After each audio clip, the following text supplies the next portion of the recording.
Hello everyone, I'm Casey Cangelosi and today is August 9th, 2015. You're looking at episode 4 of At Percussion. With me today as always are my friends Megan Arns. Hello. Laurel Black. Hi. And Ben Charles. Hi everybody. Now Ben, are you sunburnt yet?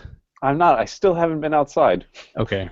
Casey's asking. Are you because at band camp? I am. I've been. This is my first year ever teaching the drum line at Florida Atlantic University. But luckily, in the state of Florida, they're sensible enough to not go outdoors as much during the day. That's good.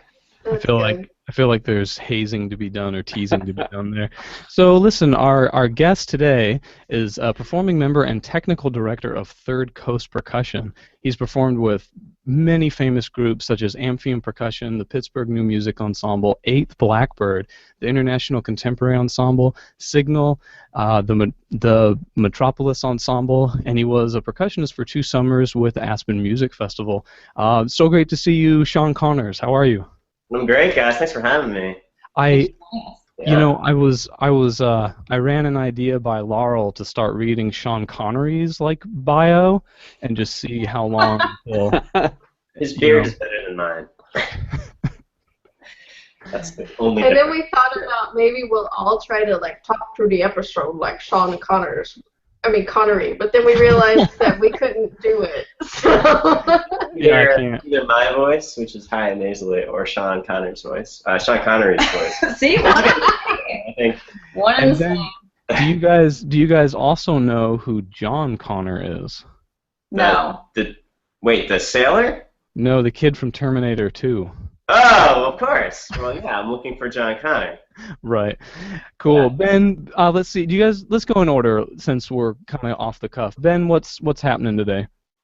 So for my percussion history segment today, since we have a percussion ensemble-oriented guest, I wanted to talk about a historical percussion ensemble. So, when someone says the words historical percussion ensemble, what are some of the groups that you guys think of? Nexus. Nexus. Nexus, the first one that comes to mind. Any others? Harry Potter. Chromata. Chromata from Sweden, another big one, and also Amadinda.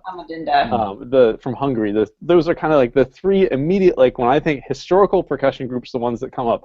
One of maybe the lesser known ones, and maybe it's lesser known because it didn't survive past the 70s, is the Black Earth percussion group. Is anyone familiar with Black Earth? Check it out, Ben. Yeah. Look what I grabbed for you. Nice. Oh my God! This is a record. As you see, I've got all these records lined on the ceiling. So of course literally records. Yeah. Yeah, It's, like yeah. vinyl. So I have That Bill is and I awesome, left Casey. a whole bunch of cool records in the office, and I hung Dave Friedman, Gary Burton, and he has Black Earth. Cool. Well, we're going to talk about that Black Earth percussion group today. So this was a group. They were founded in Illinois in 1972, and they disbanded in Ohio in 1979. So they had a 7-year kind of active period, and it was kind of the spiritual predecessor of percussion group Cincinnati, which is still active today. That's Alan Ottie's group, obviously from Cincinnati. And I got most of this information from the book called Contemporary Percussion: Performers' Perspectives, which was edited by Bob Becker. I think, if I recall correctly, the Black Earth section was written by Gary Kvistad. So Gary Kvistad and his brother Richard Kvistad were 2 of the founders of this group, along with Alan Ottie and Michael Udow. Michael Udow, most of us probably know from University of Michigan. He taught there for, I think, about 100 years. Other members of the group throughout their 7-year history were Chris Braun, James Baird, David Johnson, and Stacy Bowers. They were a quartet for 4 of their 7 years, and they were a trio for 3 of their 7 years. And I learned a lot about them in doing research. It sounded like, and if you look at the picture of them, they were all kind of a bunch of hippies, to the point that their original intention for this group was one of their parents, I think it was the Kvistad parents, owned some farmland in Wisconsin, and they originally wanted to live on a self-sustaining farm. They wanted to grow their own food. They wanted to have a rehearsal barn to rehearse in, and just be kind of their own little organization there and play concerts. And luckily, Tom Sywee, who was the percussion director at University of Illinois, invited them to do an unofficial residency at U of I. And Kvistad, in the Bob Becker book I was talking about, he says, thanks to Tom, because if he hadn't done that, we probably would have all starved to death and frozen to death.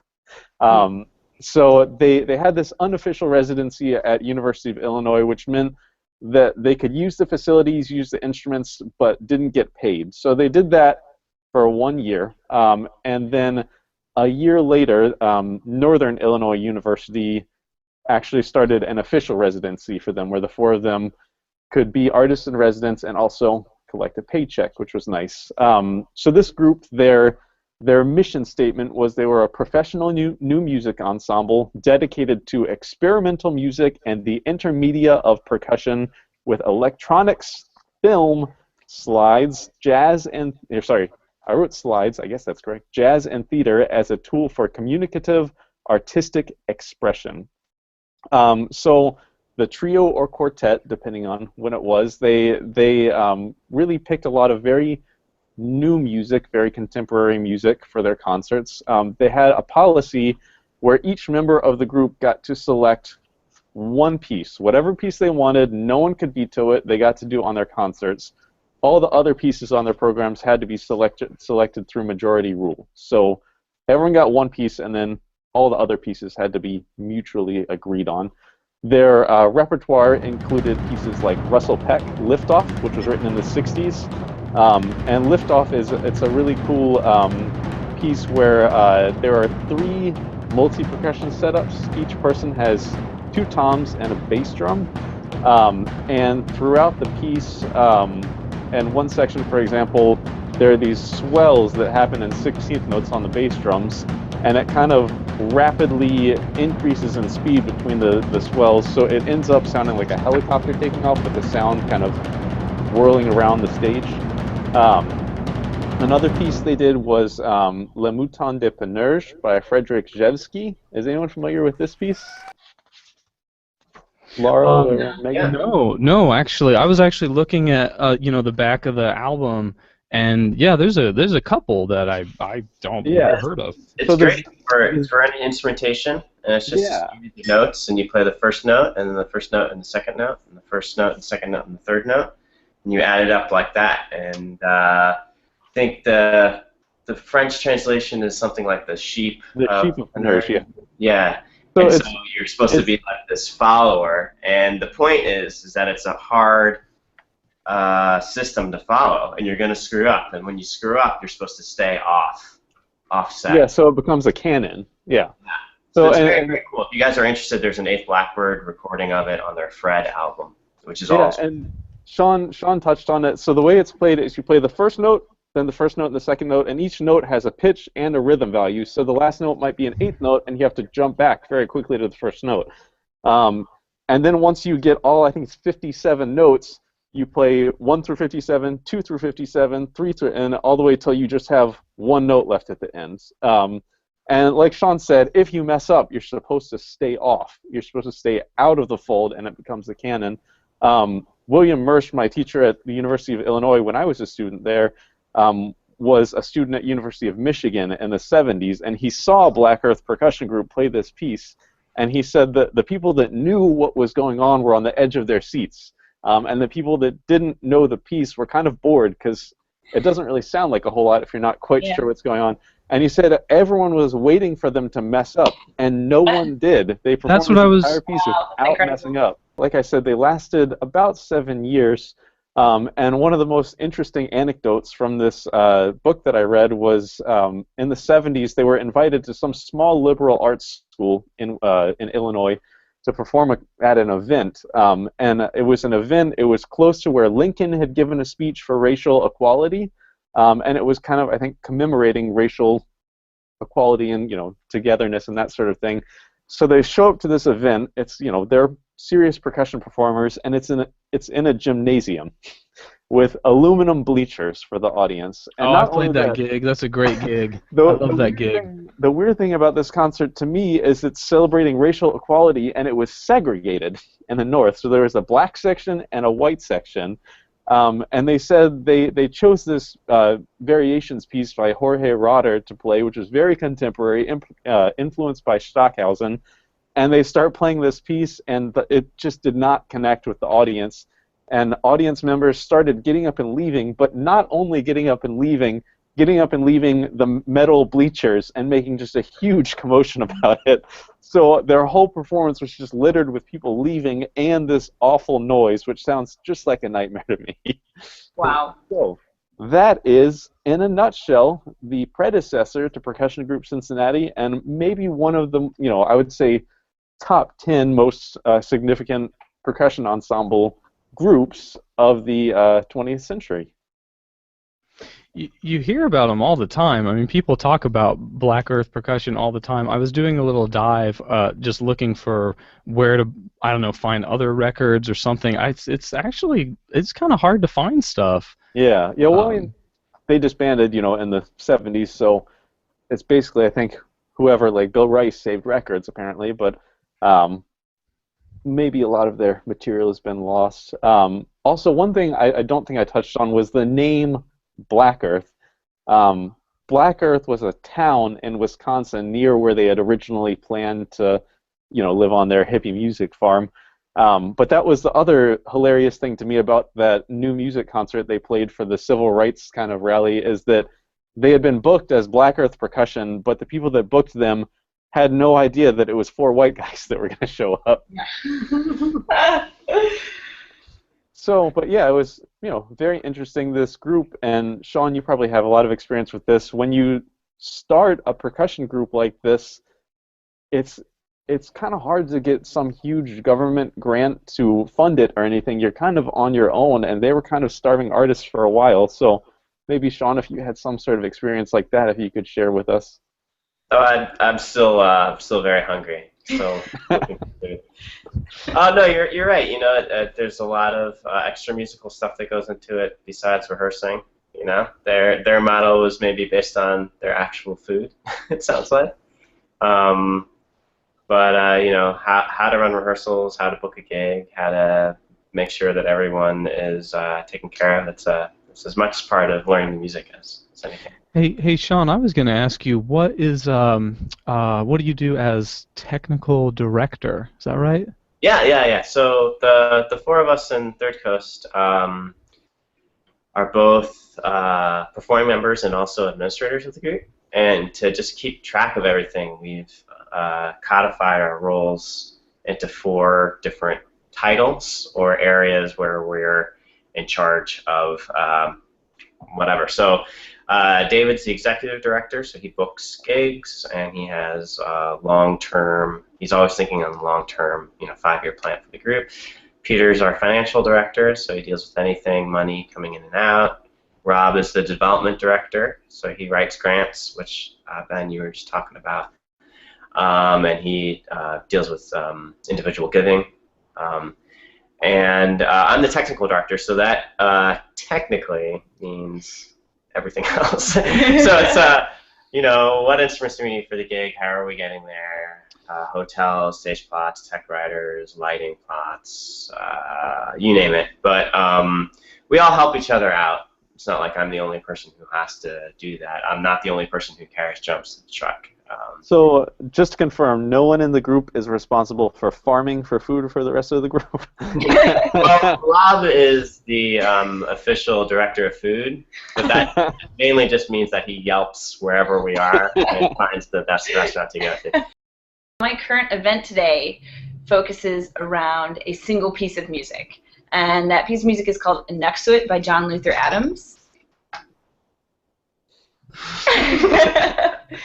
And it's a piece written for an outdoor space to be performed by 9 to 99 percussionists. So if you can imagine, it's quite a lot of logistical work that goes into this. And Sean, as the okay, so the reason why we are here in South Bend, Indiana, is because Third Coast is in residence at University of Notre Dame, and to conclude their residency this summer, they are putting on a performance of this piece, and so they've collected percussionists and non-percussionists who are musicians from around the country to be a part of this, hoping to reach 99 percussionists. And that's going to take place August 15th, next Sunday, 1 week from today. Saturday. 6 days away. Which will probably be over by the time you see this podcast. But the piece is really actually an incredible experience to perform, and it consists of 3 different groups of performers. The first group has the instruments sirens, conch shells, what else? Help me out here. Triangles, metal clangs. The second group is mostly drummy sounds. You've got like eight drums, a friction sound, a sizzle cymbal. There's a lot of Third breathing. Everyone has some kind of breathing sound. Sorry, what, Casey? Oh, sorry. I was trying to contribute. Every group has a breathing sound, right? Yes. Yeah. So that kind of goes. Yes, we'll get to that in a second. So, and the third group is kind of more metallic sounds, and there's a glockenspiel, a cymbal tree, 7 or 8 cymbals, a tam-tam, and some kind of wind-powered musical instrument as well. So anyway, I thought that this piece of music has become like an event. It's a community experience, and the audience during the piece is moving with the performers. So you don't have to sit like you were in a standard concert hall or something like that. So the audience kind of moves throughout the performers who are spread among this outdoor space. So anyway, that's just a very brief overview, but I wanted to invite Sean to talk a little bit more about the specific performance and how the performance actually kind of happens, like the timeline of the piece. Oh, sure. Yeah, well, the specific one is going to happen in the South Bend area community in a town called Mishawaka, Indiana, which is in the northern part of northeast Indiana, and Michiana, I've learned, is the proper area for it. And these parks, Central Park and Buter Park, and they span a river. So we'll, as Casey says, you start with breathing instruments. So all 3 groups will be in a clump in the middle of Central Park. And we'll have handheld instruments. Some people will be breathing through megaphones to to augment their sound. Some people will be breathing through conch shells. Other people will be rubbing things together like stones, or perhaps a drum with some rice in it, or other friction instruments. And then a third group will have Aeolian instruments like whirly tubes, or bull roars, or wind wands. And we expand out kind of like a pulsing organism and take over both of those parks and then inhabit the space. So even though there's 99 of us, the most important performer is the natural sounds that happen in the park. And the cool thing about this particular setting is it's a major thoroughfare for activity in this community. It's where people go and bring their kids to go for a walk. It's where people bike. It's where people go kayak in the river. And so we're excited to have people be there who are coming to the concert specifically, but also who happen upon it. And that's one of the really exciting things about this piece for me, is it's a community experience. As Megan said, there's people coming from around the country. Casey, Ben, Laurel, there's still room. You guys should come. I looked at those breathing parts. I don't know if I can will only exist this one time, and it'll be special for Mishawaka and special for South Bend and Notre Dame. Yeah, and the work is site-specific, so it's been performed over the past, it was composed in 2007 or 9. I'm not quite sure. You were on the U.S. premiere, right? I know. I want to say it was 7, but on the score it says 9, so we're going to go with 2009. And it has been performed all over the United States. I don't know if there's been an international performance yet, actually. Yeah, there was one that Pedro did over Oh, that's right. in Spain, I believe. Yeah, And, I remember hearing about that.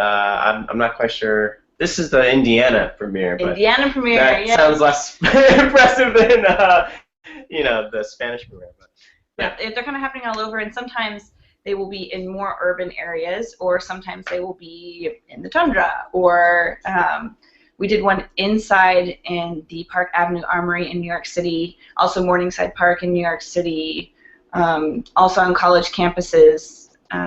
Yeah, so there have been a lot of really creative sites that have been chosen to host the work.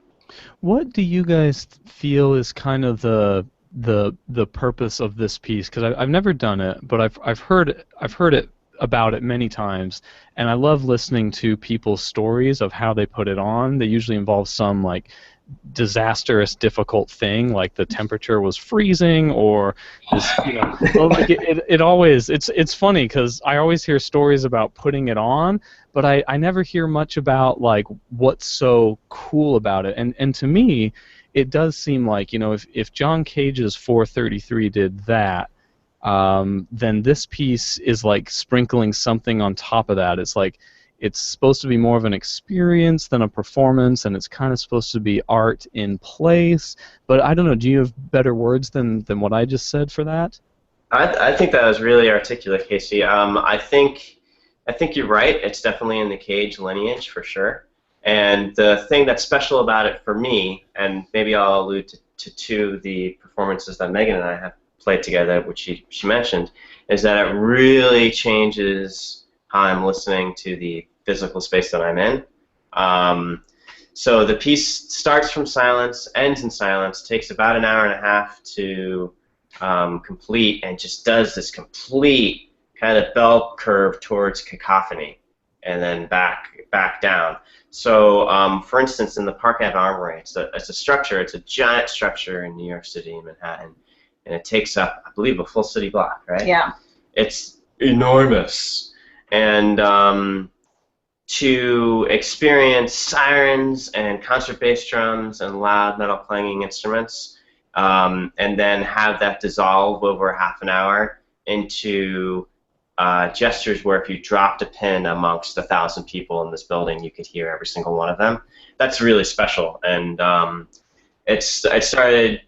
The nice thing about being in groups 1 or 2 is you finish before group 3, and you can go and you can be in the audience. And it was, well, I'm kind of rambling now, but my main point was that it heightens your sense of the sound world around you, and the natural acoustic of the space you're in. But also, I think as an audience member, it allows you to break that fourth wall of the performing experience, where the performer's on stage and you are sitting here and you're receiving. You can just being able to change the physical location of where you are oriented to all these performers is very special. And if you hear a conch shell 50 feet away, you can just go walk and be next to the conch shell if you want. Or you can say, oh, I don't like that sound. I want to go explore this drummer who is doing something very soloistic over here. And every single person who experiences the piece has his or her own unique experience, and that can't be replicated at all because everyone is in a different spot. And I guess, sorry, Ben. I guess I'll shut myself up about it. I like it so much. But the last thing that I would share is that then you actually start interacting with the environment as well. So Morningside Park in New York was a special performance because there weren't any disasters. It was a beautiful day, and at the end of the performance, the birds in the park started singing along with the glockenspiels, which were playing bird songs, and everyone who came out to the park kind of just calmed down and stopped moving, and it was this very strange, beautiful, tranquil moment in the middle of Manhattan. That I thought was very special, and one of the things that piece can do really well. Yeah, and while most of the piece doesn't, the score does not change based on where you're playing, that particular event, the glockenspiel bird calls, John Luther Adams is an avid bird watcher, and he records and transcribes all these different bird sounds. So the glockenspiel parts are chosen based on the region that you're in. So the birds that would be native to that region are played with the intent of interacting with them, ideally. Would it be like a party foul? Like, would you issue me a red flag if I played like an excerpt from Exotic Birds on the bells at that moment? Would I get kicked out? Probably get booed, yeah. The birds would be, yeah. That'd be just like too clever to. They would just come by and like poop on your head, probably. That's a European. You don't belong here. So I have a question about this, but first I just wanted to brag for a second. Did you know that Gary Burton, John Luther Adams, Morris Palter, and I all have the same birthday? Wow. January Oh, wow. 23rd. You are a lot younger than you look. Bring me presents.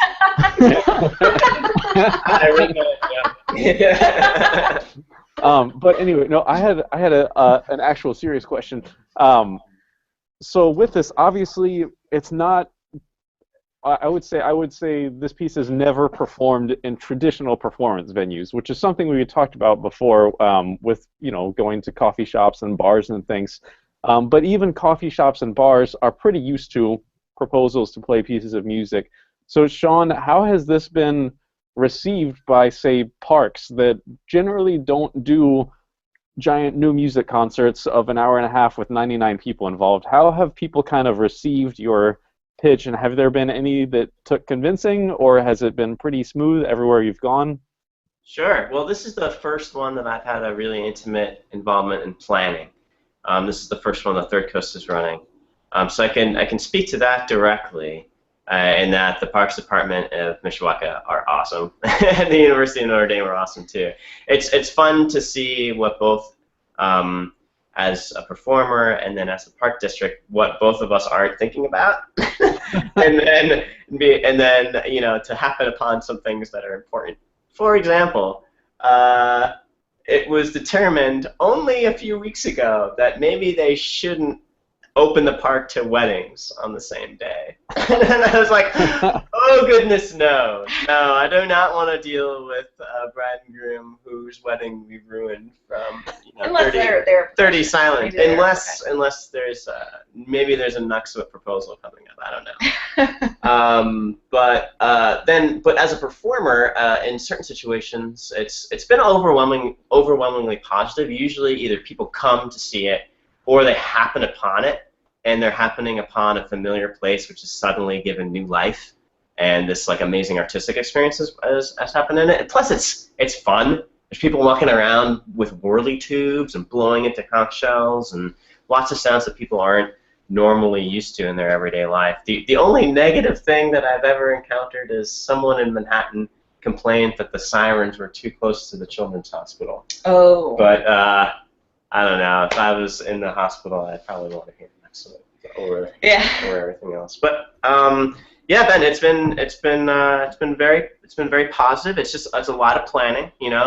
It's just like anything else. When you increase the scale, you have to increase the planning. But Well, I think I assume the feeling is mutual between all of us and the percussion world. Thank you for putting on that piece, because we know that's not easy, and it would be a lot easier just to do a nice little percussion quartet and on stage and the regular logistical planning. So that's yeah, we all thanks for doing that for the craft as a whole. Our pleasure, absolutely. Yeah. It's more fun to play with other people.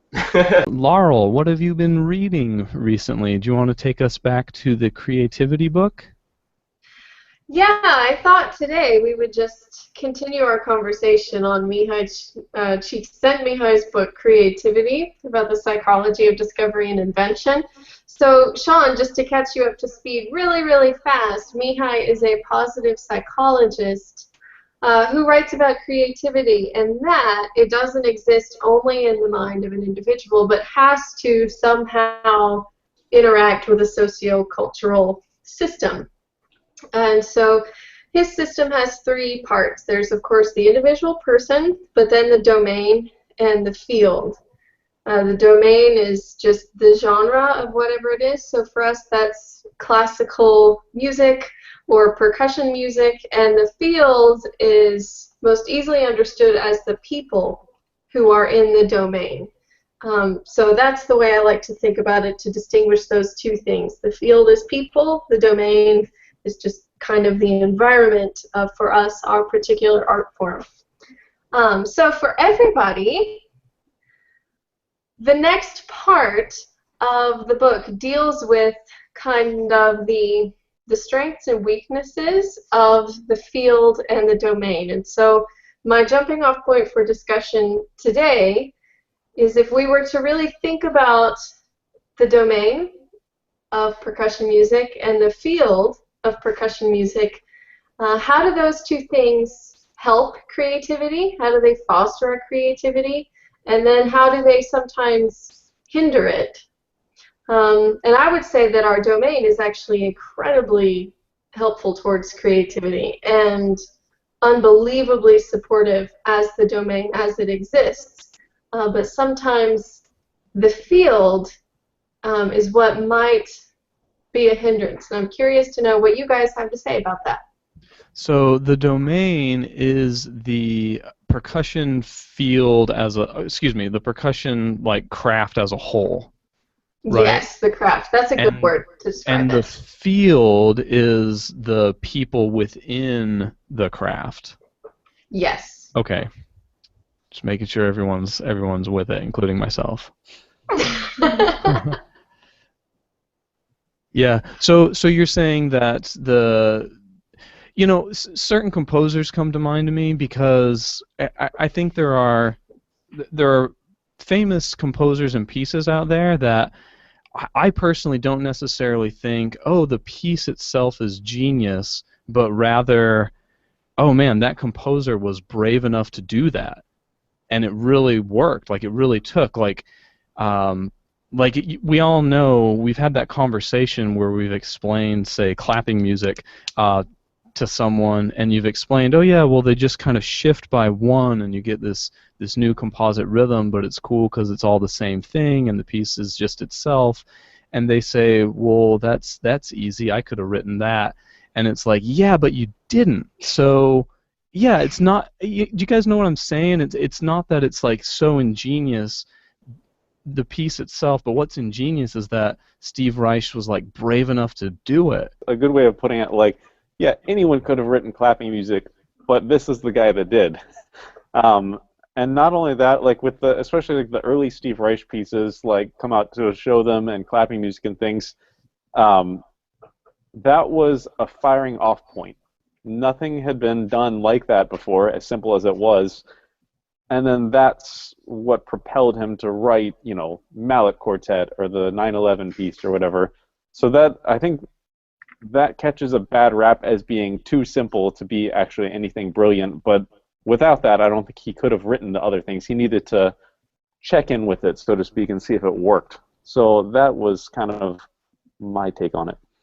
Yeah, and I think what you guys are saying, it's important to acknowledge that, when those pieces came out, and like when John Cage wrote Inlets and people played it for the first time, that the field was ready to say yes to those things. Because I don't know how many times Inlets was played before people said, you know what, that's actually kind of cool, that's really interesting. How many times did people go, well, that's weird. I mean, fourth graders could do that. Why exactly is that anything that trained musicians should worry about doing? Inlets was not something that was in the domain, but because the field accepted it, it's now... Because the people were able to accept it into a realm of, oh, you know what, we actually do think that's legitimate, so now the domain is forever changed. And that's what he says creativity really is. Yes. Yeah. Okay, here we go. So a question from Facebook comes from Conor Mulford. By your definition, I guess that means for all of us, what separates a good performer from a great one?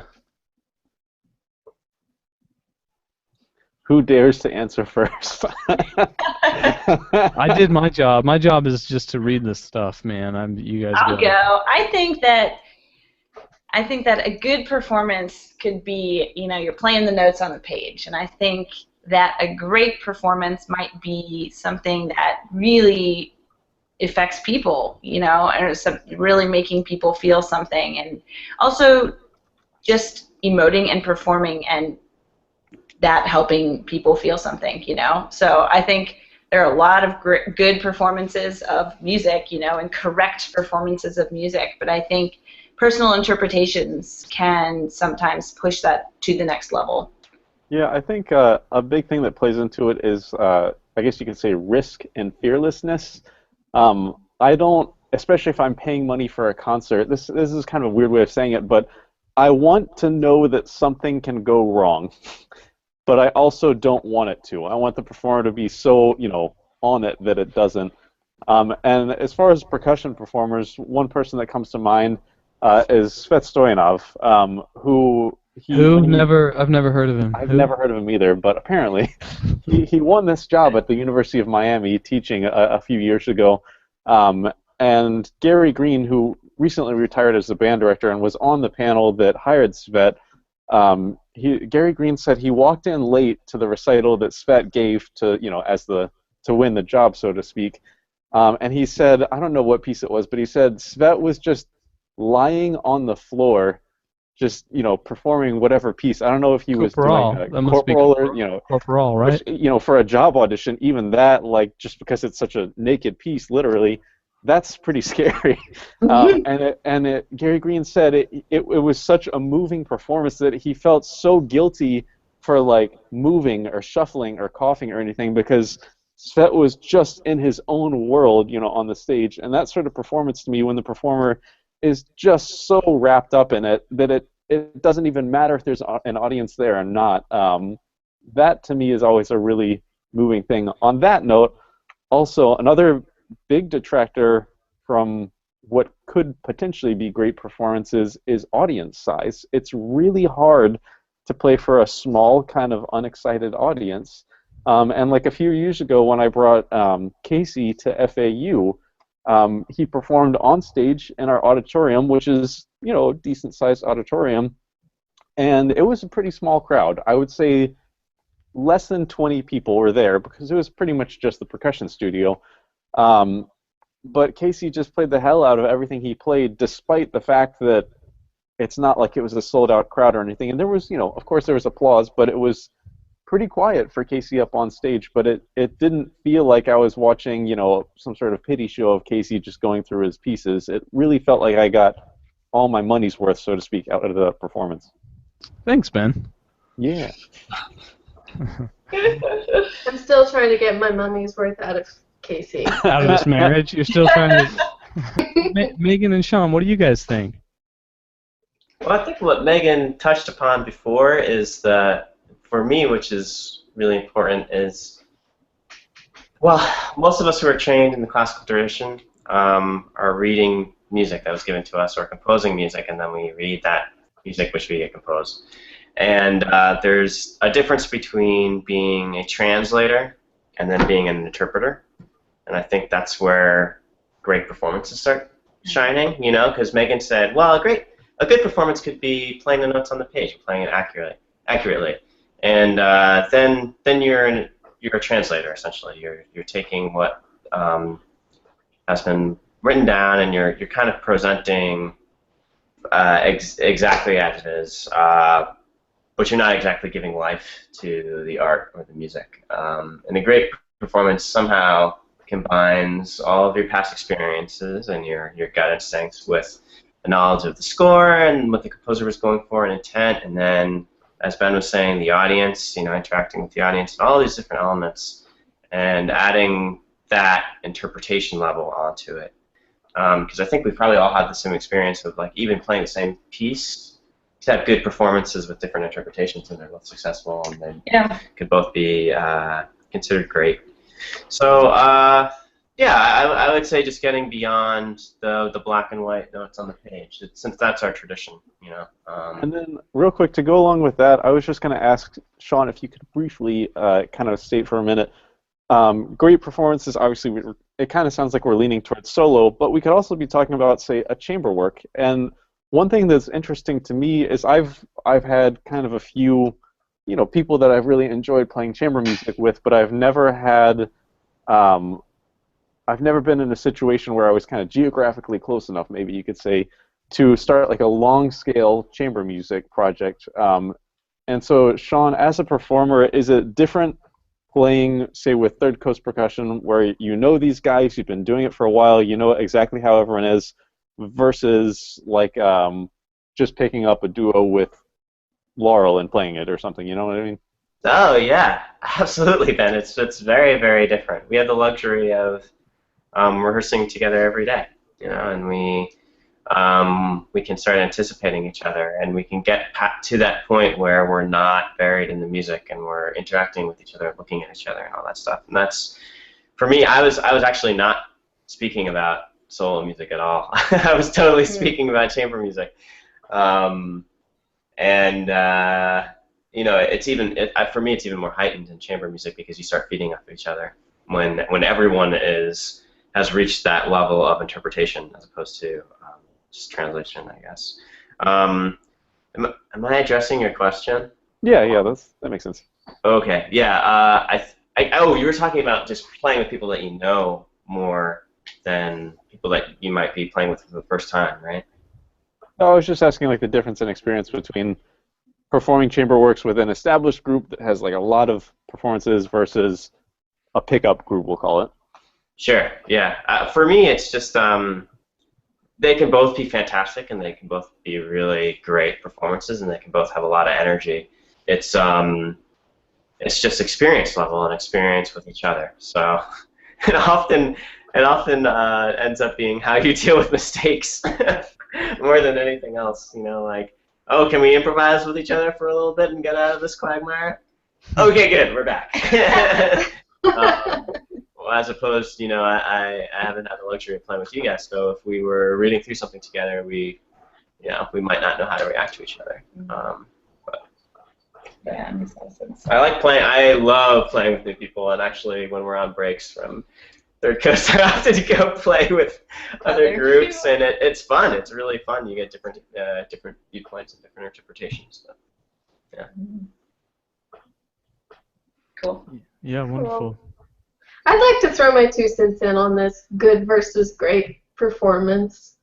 I think the most interesting kind of piece of advice or the most kind of thought-provoking saying I ever heard about this was actually from an acting teacher. And if you want to talk about chamber performance, I think you have to look at actors. You know, they take far more risks than we do simply because they're using themselves instead of an instrument. But my acting teacher said, you know, when you're actually doing something, you know, doing something meaning communicating with an audience or the person on stage next to you, you're going to feel this excited discomfort. And if you don't have it, you're not doing it. And, you know, I remember running scenes in class or whatever we'd be doing. He'd be like, Laurel, hey, you feeling uncomfortable? It's like, yeah, I don't know what's going on. He's like, it's because you're doing it right. Keep going. Yeah. Keep going.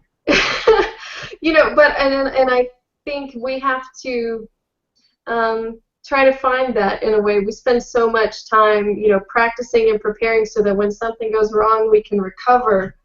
You know, but we also practice and prepare so that when that good discomfort shows up, we can use it in a constructive way. We might be trying to move on, but I just wanted to share my quick story because Laurel reminded me of this.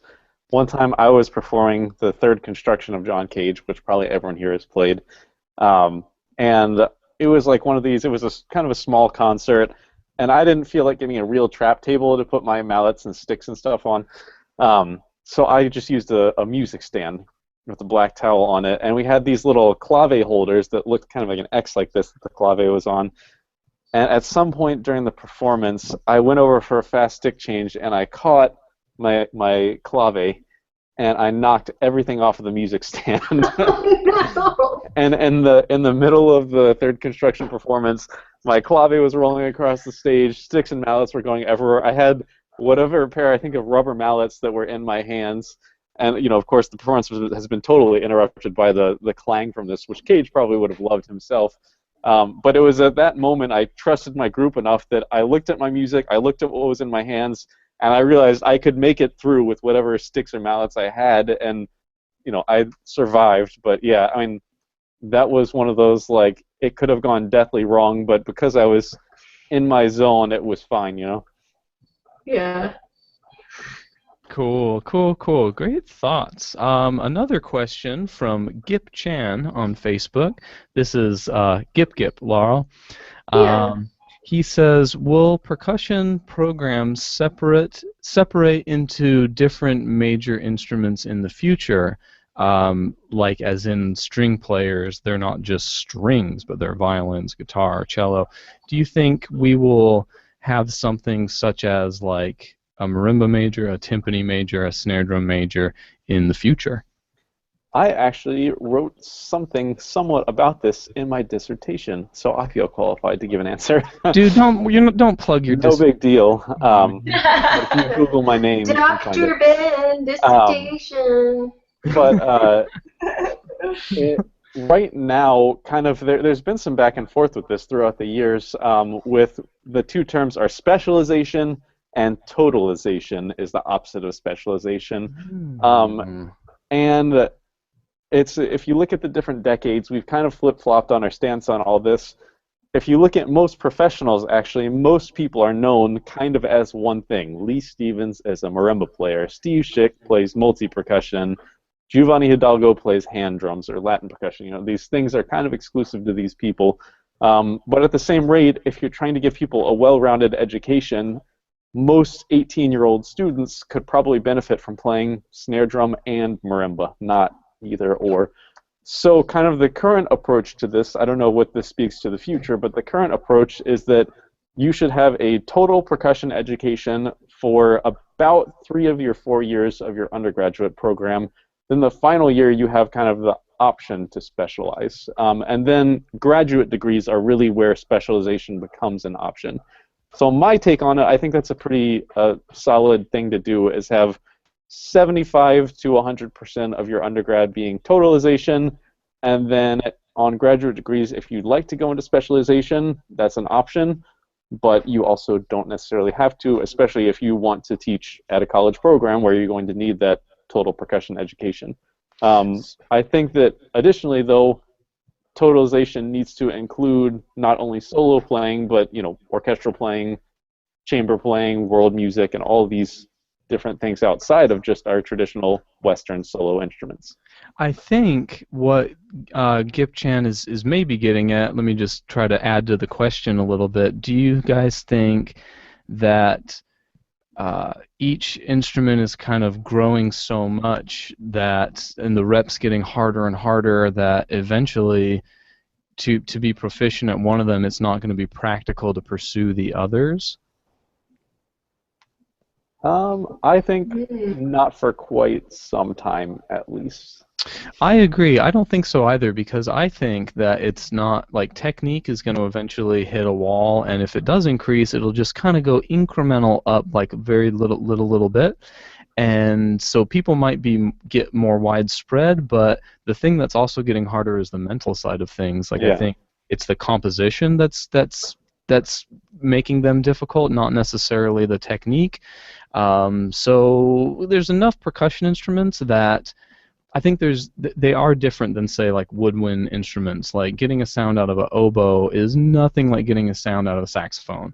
And getting a sound out of a triangle, like, I hate to criticize us, but that's not hard. Like, to get a characteristic triangle sound, you don't need you need 30 seconds of triangle training. It might not be a beautiful triangle hit, but it will at least will be recognizable as a triangle. You can't get someone to make a oboe speak in 30 seconds. So I think, percussion has this primary quality to it of, like, the characteristic sound will be there at a very quick spot.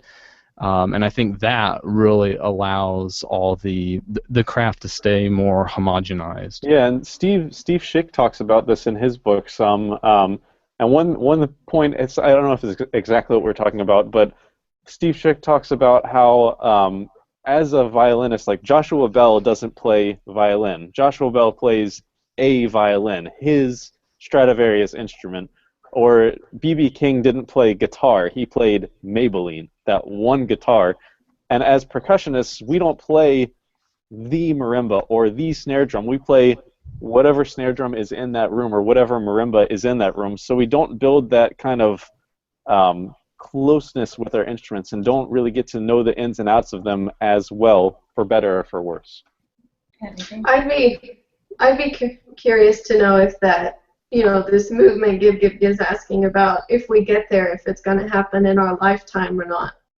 I bet it will, but whether or not we'll still be here is the question, I think. Well, I'll be out of a job if it does. Well, Laurel, don't you have a master's degree in... I do, in marimba, yeah. So, I mean, at least that's a thing now. Laurel was on the Ben Charles plan of total percussion, then specialization. I Yeah. was, yeah, that's exactly what I did. I think, Casey, just one more thing, that when you said that composition is going to kind of dictate that, I think you're totally spot on with that. And, it's kind of being led by composition and kind of also going in tandem. But I think that instead of specializing in certain instruments, we're moving into specialization in genres, so contemporary music, orchestral music, world music. And I think maybe that didn't exist as much before, and we really are definitely moving towards that. I mean, you choose it. We're choosing schools based on the teachers, based on what our interests are, matching their specializations. Yeah, like I know. I mean, obviously there are a lot of hardcore orchestral conservatories, but what's the school now that offers a degree in contemporary percussion performance? Does anyone know what school that is? Manhattan School. Manhattan does. right? There's another one though. I mean, Bowling Green is a Is it contemporary. Bowling Green? Wait, I think it's is Bowling that Green. not a little redundant? It's Bowling Green, but Well, yeah. but they're focusing exclusively on your Safa and pieces like that rather than hardcore orchestral studies or whatever.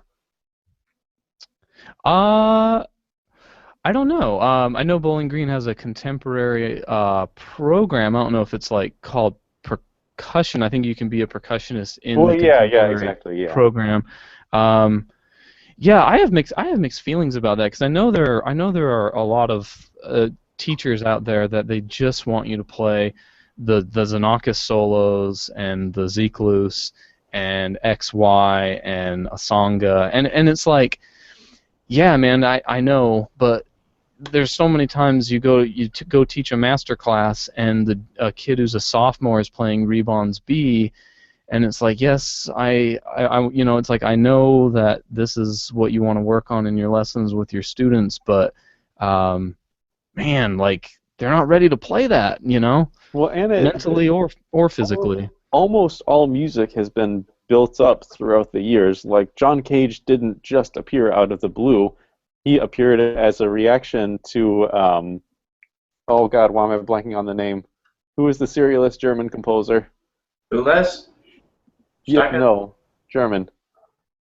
Schoenberg. Schoenberg, thank you. Why did I blank on it?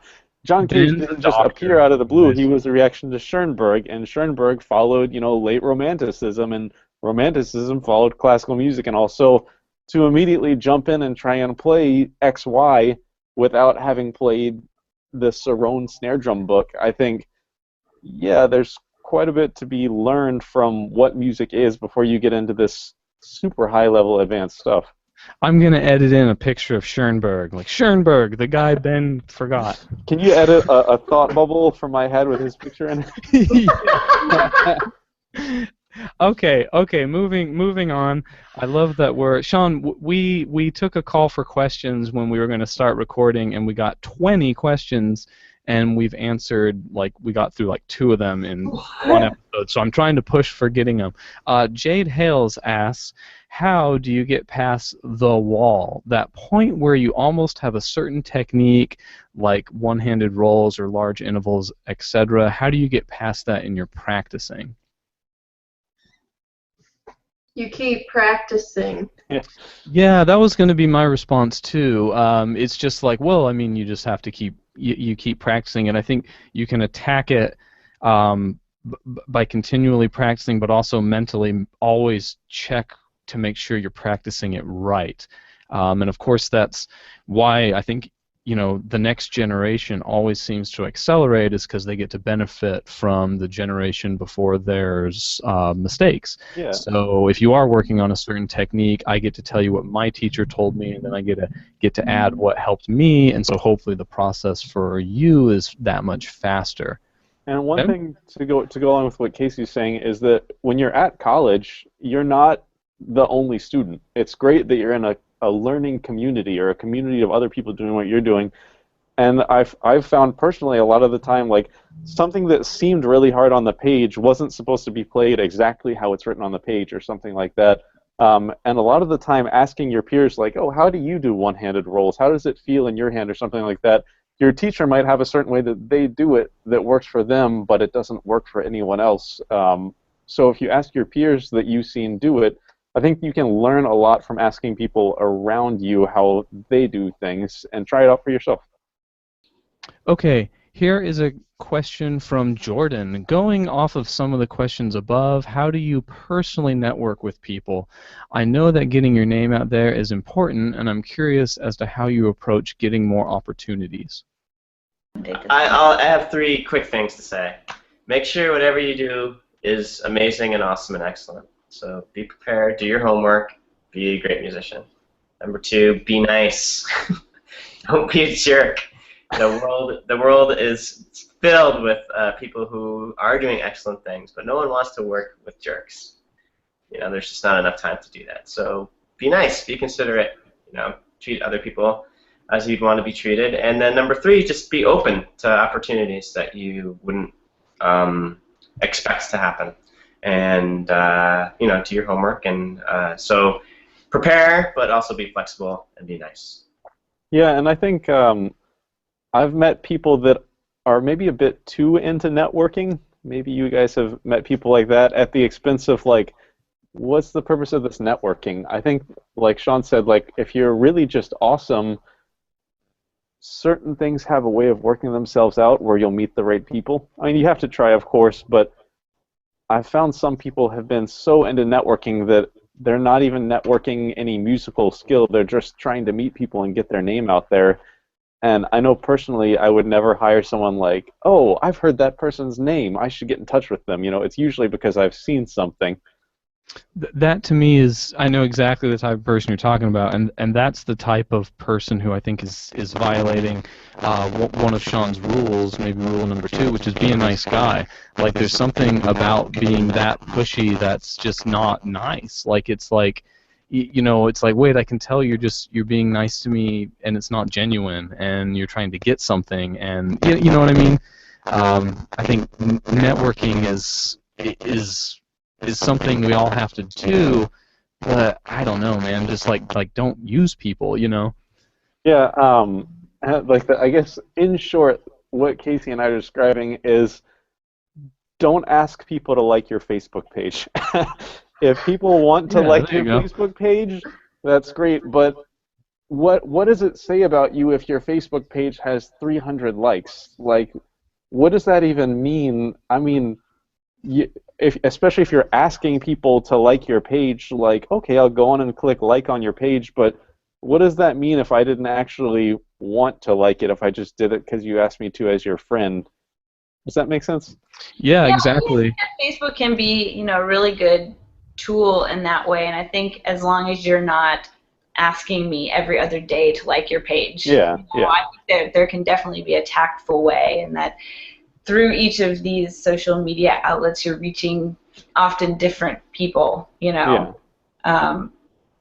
But yeah, I think there is a tactful way to do it. Yeah, and just to be clear, I'm not saying don't have a Facebook page. Channel. Yeah, just to be clear, I'm not saying like don't have a Facebook page, especially if you have like a chamber group or something. I think that's fantastic. Have that, and it's a great way for people that come to your concerts. If they liked it, they can follow what you're doing. But just to blindly ask people like, oh, like my page, like, again, like, what does that mean? And when I look at most people, at Percussion listeners, don't like Ben's page. Don't like mine. Thumbs down. But like when I look at really awesome percussion artists, like Keiko Abe does not have a Facebook page, and what is? It's not really fair, man. Keiko is a lot older than everybody else. That's true. Yeah. So I honestly, I'm gonna jump in because I think social networking is just an extension of who you are, and if you have tact and you're nice and you care about people, you're gonna use that in a meaningful way. More importantly, I think it just boils down to just treat everybody like you'd want to be treated. Don't be a jerk. Yeah. Be professional, and that's what being professional is. You take care of what you're supposed to do, and you do it in a nice way, and then you're flexible and open to it. And treat everybody like you'd like to be treated, or that's like a good thing to think of in the online world. In real life, I'm not going to walk around and say like, "Hi, Casey, I'm Ben. Will you like me?" I would say, you know, hi, I'm Ben, and we would interact, and then eventually Casey would probably like me, I would hope, because of it. So think about electronic communications exactly the same way. Don't ask someone to like you, allow them to like you. I can tell a quick story because, you know, at least people are asking you to like your page. I think what's even worse on Facebook is they just post their stuff on your wall, and you might not even know them. You might be friends with them, but you don't even know them. And you know, it's like, okay, the first time I just take it down because it's got like nothing to do with me. They're just using me. They're like, oh, this person has a lot of friends. Okay, I'm gonna advertise, like I exploit their wall. So it's like, no, I think that's lame. I'm gonna delete it. And then they do it again, and I like remove the tag. Then they do it again, and I like unfriend them. But then I posted to everyone, and I said, hey, so correct me if I'm wrong, everybody, but it seems like it's maybe kind of an unspoken rule that you don't do that. Is it just me? Am I being sensitive, or does that annoy the living hell out of all of you? And everyone agreed. Casey, Everyone. I'm not as Facebook popular as you, so I don't have that problem. Okay, well, of course, the point of the story is just to see if that annoys other people, and that was a long thread. Like, everyone hates that. Nobody likes that. That doesn't help.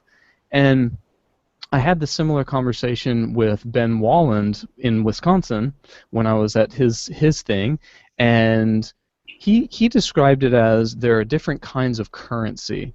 So a type of currency, like you might get a CD sale if you advertise on someone else's wall, but that's not worth the $10 you're gonna make off of that, with like that person now thinking you're like not good to work with, or that they feel used, or it's like $10 is not worth what else you just lost, and what you just lost is that other kind of currency, which is actually might lead to tangible currency in the long run. So anyway, I really appreciate everyone's thoughts this week. Sean, thanks so much for joining us off the cuff and on a whim like that. Yeah, like my Facebook page, everybody. But seriously, you should like Sean's Facebook page. Do you have a Facebook page? There's certainly a Third Coast Percussion, yeah. Third Coast Percussion, yeah. We do believe in plugs on this, and it's great because I control this and can plug whatever I want. Check out Third Coast Percussion because they're really fantastic. And Megan, as always, thanks so much. Laurel, as always, thanks so much. And Ben, buddy, I'll see you at home. Thanks. All right.